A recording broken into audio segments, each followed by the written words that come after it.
Jessé Aguiar voltou para o mundo gospel. Mas como que fica essa história? Um homossexual voltando a cantar na igreja? Tô meio confuso. Se você quer saber um pouco da minha opinião sobre esse assunto, se você quer aprender um pouco mais a esse respeito, fique até o final desse vídeo. Por gentileza, deixe o seu like, compartilhe o máximo que você puder e vamos para mais um conteúdo nesse canal. Parece que o mundo gospel de fato não para. Meus queridos amigos, o Jessé Aguiar fez o seu retorno oficial para o mundo gospel. Para quem não sabe, o Jessé Aguiar, que é um cantor gospel, hoje ele é gospel, cresceu na igreja e tal. Ele já fazia carreira no meio gospel, ficou famoso com algumas músicas e ele acabou aderindo à agenda LGBT. Ele se assumiu homossexual, decidiu largar o segmento gospel e passar a viver no movimento secular. Oi pessoal, meu nome é Jessé, eu tenho 21 anos de idade e sou gay. Eu acho que isso para alguns vai ser um choque, né? Ou para outros não, né? Algumas pessoas vão ficar, meu Deus, eu não sabia. Outras vão falar, eu já desconfiava, acho que como já sempre fala. E outras vão até, né, brincar, choca um total de 0 pessoas. Mas, na verdade, eu não tô aqui pra confirmar boatos, eu não tô aqui pra afirmar teses e nada disso. Eu tô aqui mesmo pra cumprir, né, e fechar um processo a qual eu venho vivendo, acho que desde os meus 12 anos de idade. Com 12 anos de idade, eu descobri sobre a minha sexualidade. E eu venho de uma família cristã, eu sou de um berço evangélico.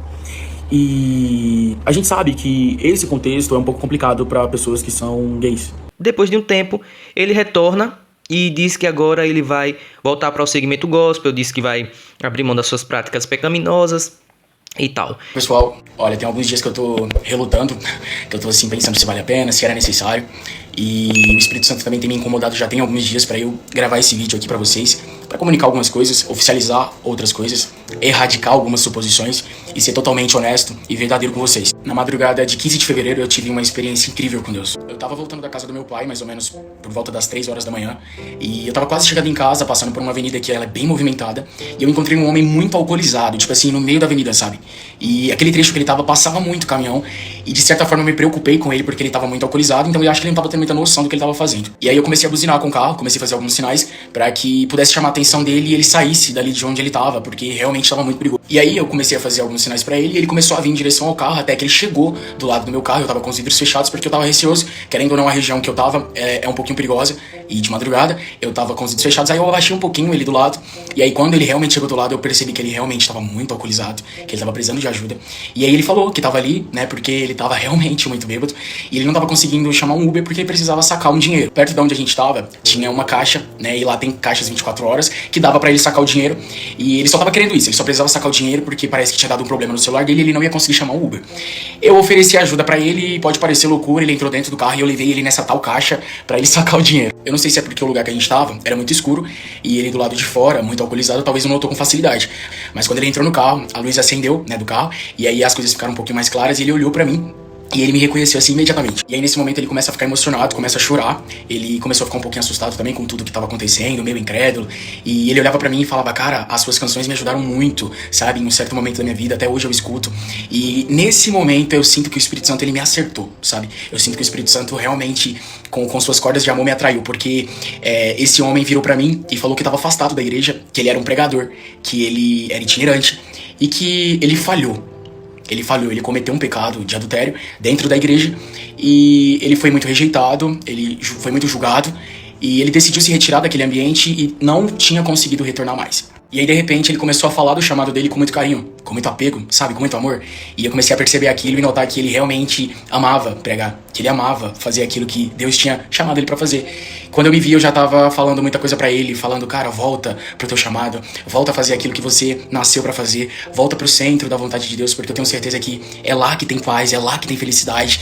E eu só não tava percebendo que eu tava pregando e falando pra mim mesmo. Bom, o rapaz voltou pra comunidade de Cristo, se reintegrou no corpo da igreja novamente. Eu sigo ele aqui nas redes sociais e assim, ele tá bem, tá feliz, tá em paz. Eu não posso falar o nome nem marcar pra não expor ele, mas assim, recentemente ele voltou a fazer aquilo que ele nasceu pra fazer, que ele ama fazer. E eu percebi que naquela madrugada o Espírito Santo não usou aquela noite só pra alcançar aquele rapaz, mas pra mudar e recalcular a minha rota também. E sim, o Jessé tá de volta.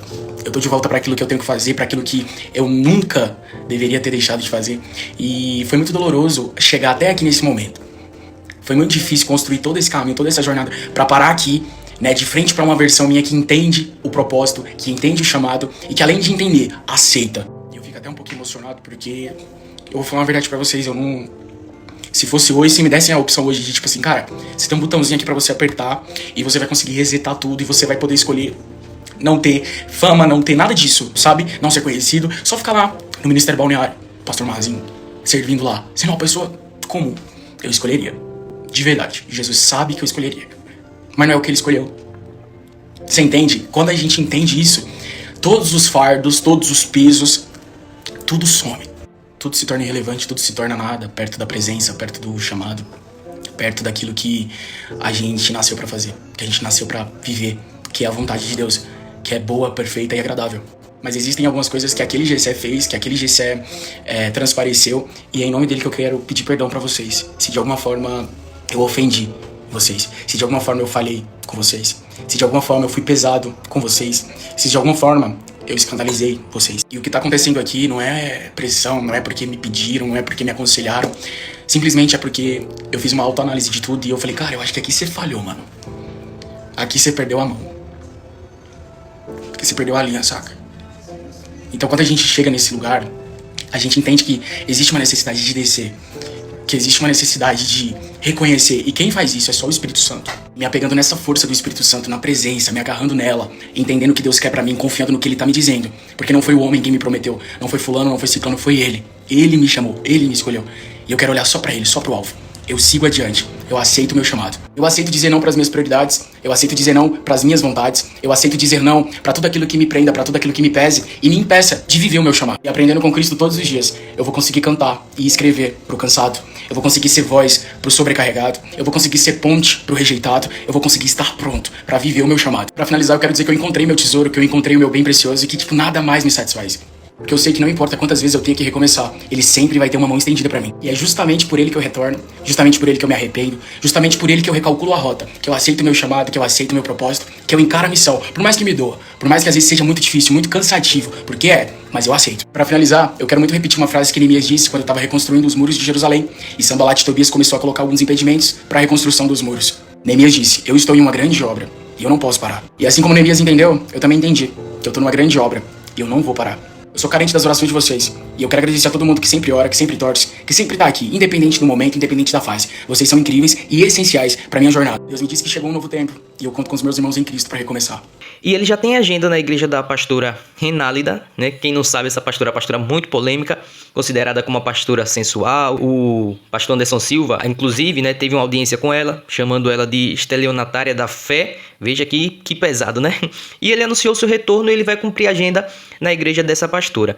Mas a pergunta que fica é, será que o Gessé Aguiar, ele foi de fato transformado pelo Espírito Santo? Ou será que ele não encontrou agenda lá fora, como a Priscila Alcântara, como o JA, e está agora retornando porque ele não conseguiu achar esse apoio lá fora e está retornando? Ou será que ele mudou de vez? Como é que fica a mente do cristão nessas horas? Galera, é muito interessante a gente pensar a respeito desse assunto, porque não foi a primeira vez que isso aconteceu no meio da igreja, não será a última, e nós cristãos precisamos saber como fazer a abordagem nesses casos. A primeira coisa, uma pessoa que comete pecado, ela precisa estar longe do altar? Como é que a igreja precisa tratar essas questões? Eu particularmente penso o seguinte, existem os pecados que ocorrem de forma esporádicas, né?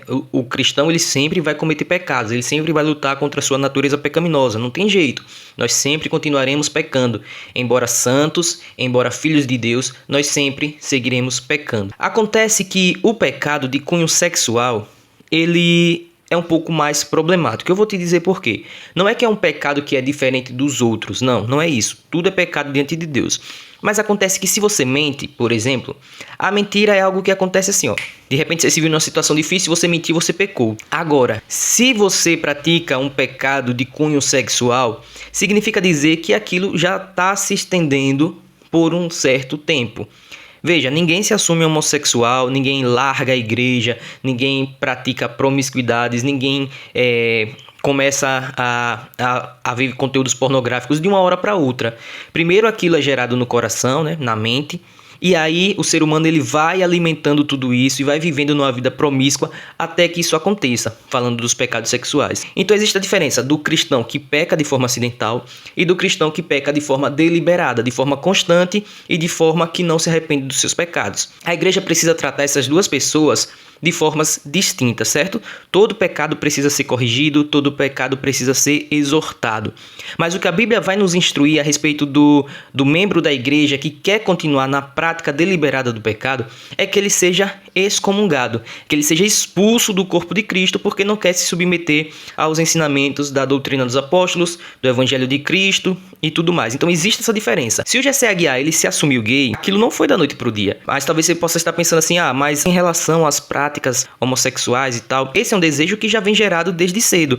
E desejos nós lutamos a vida toda. Veja, o desejo, preciso fazer também duas distinções aqui. O desejo por si só não é pecaminoso, mas veja que o desejo sexual em relação a outros desejos também é muito distinto. Por quê? Vamos pegar um alcoólatra. O alcoólatra que é liberto, né, do vício da cachaça, do vício do álcool, ele passa em frente a um bar e ele vê as pessoas bebendo.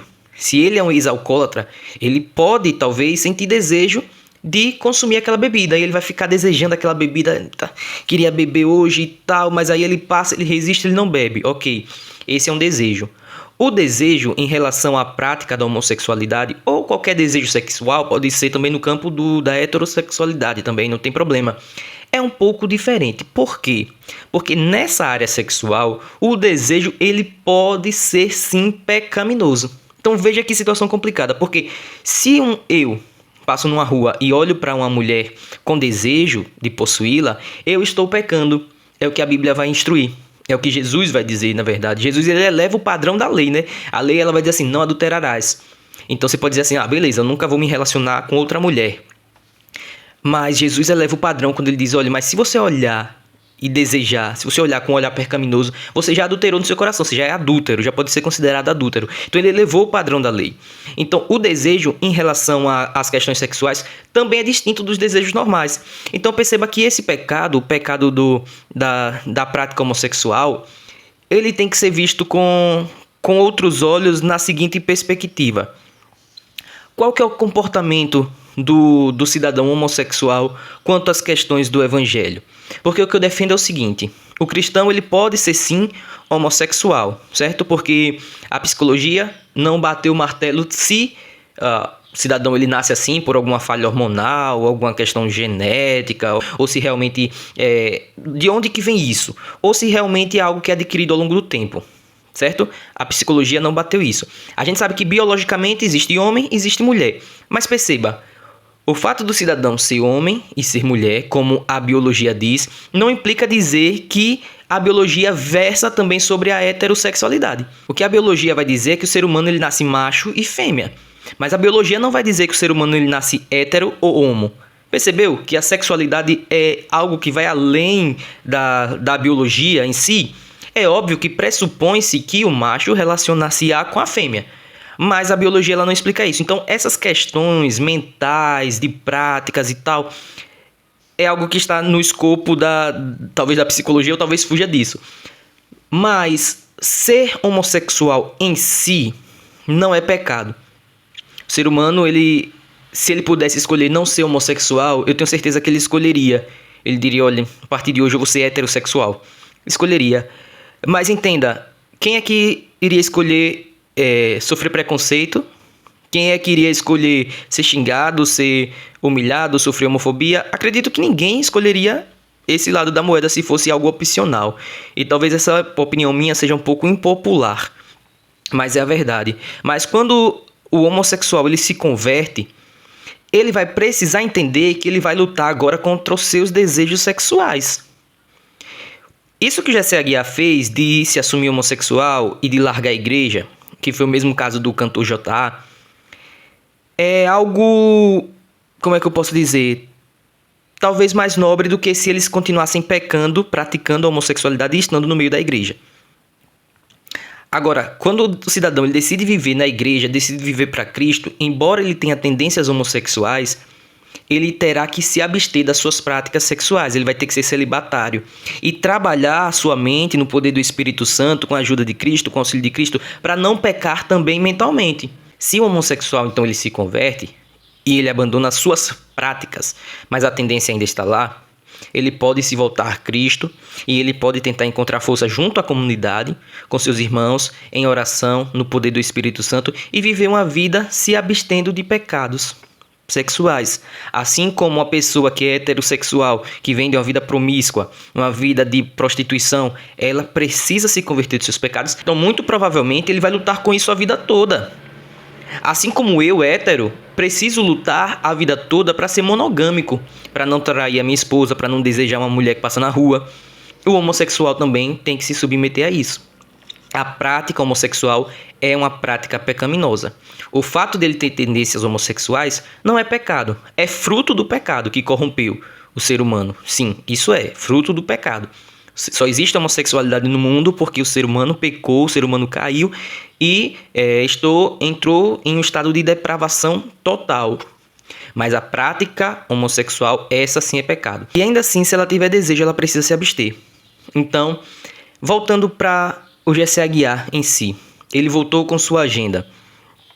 Esse cidadão, no meio cristão, como um cristão genuíno, ele precisa ser tratado. Quem está acompanhando o Jessé Aguiar? Eu sei que eu não consigo fazer juízo de valor sobre as intenções do Jessé Aguiar. Se ele voltou para a igreja porque ele realmente quer servir a Cristo, ele quer trabalhar na obra, ele quer de fato abandonar os seus pecados, ou se ele voltou porque ele não encontrou espaço lá no mundo, eu não consigo fazer esse juízo de valor. O que eu consigo dizer é o seguinte: se você vai voltar para a igreja, você precisa ser discipulado, você precisa congregar, você precisa mostrar frutos dignos de arrependimento, que é o que o João Batista alerta lá. Então, a igreja, eu acho que ela errou muito ao longo do tempo por ser, em certos aspectos, homofóbicos, mas a militância LGBT, ela também é uma militância demoníaca, porque ela tenta impor à igreja coisas que vão de contra a palavra de Deus. E eu estou falando aqui, se você é homossexual e tal, eu tô falando pra você que não faz parte de militância nenhuma, porque o papel da igreja é justamente se opor a essa militância que quer impor coisas, quer mudar a Bíblia, quer rasgar a Bíblia, quer fazer tudo. Eu tô falando pra o cristão que luta contra a homossexualidade. Espero que vocês tenham refletido um pouco sobre isso, a esse respeito. Talvez vocês queiram que eu bata o martelo, se nós devemos ouvir o Jessé Aguiar ou não e tal. Peço que vocês orem a Deus, reflitam sobre isso e tirem suas próprias conclusões. Eu odeio as músicas do Jessé Aguiar. Eu odeio o trabalho dele. Eu não acho ele um bom artista. Eu tenho outras preferências musicais e eu não ouço. Vou esperar um pouco mais, vou ver quais são os frutos dele nessa nova caminhada cristã. Ore por ele, vou orar por ele e que você também faça o mesmo. Que você espere para poder julgar segundo a reta justiça. Que Deus abençoe a todos vocês, um forte abraço e até a próxima.